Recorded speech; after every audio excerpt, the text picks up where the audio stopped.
السلام علیکم ورحمۃ اللہ وبرکاتہ۔ محترم ناظرین، گزشتہ کل جب ہم لوگ آزادی کے امرت مہوتسو میں سرشار تھے اور سیلفیاں کھنچوا کر اسے اپلوڈ کر کے خود کو آزاد محسوس کر رہے تھے، اسی وقت ایک ملی رہنما کے ساتھ مدھیہ پردیش میں کیا ہوتا ہے۔ معروف صحافی سمیع اللہ خان صاحب نے لکھا ہے کہ معروف ملی کارکن زید پٹھان کو مدھیہ پردیش پولیس نے گرفتار کر لیا ہے۔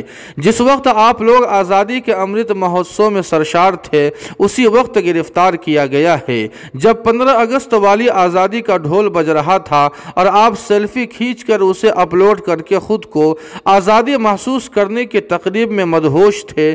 عین اسی وقت زید پٹھان جیسے شخص کی گرفتاری ہوئی ہے، لیکن شاید یہ خبر آزادی کے سیلفیوں میں دب گئی ہے۔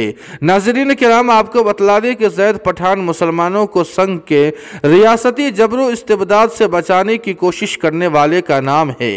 کھرگون فسادات کے وقت بھی انہوں نے بھاجپائی مدھیہ پردیش حکومت کے خلاف اور فساد متاثرہ مظلوموں کے حق میں زبردست کام کیا تھا، لیکن افسوس یہ ہے کہ جو بھی مسلمان ذرا با اثر اور مضبوط ہوتا ہے تو سنگی مشنریز اسے اچک لیتی ہے۔ خالد سیفی، شرجیل امام، عمر خالد اور اب زید پٹھان بھی گرفتار ہو چکے ہیں۔ ناظرین کرام، آپ اندازہ لگا سکتے ہیں کہ اس ملک میں مسلمانوں کو کتنی آزادی دینے کا نظریہ ہے۔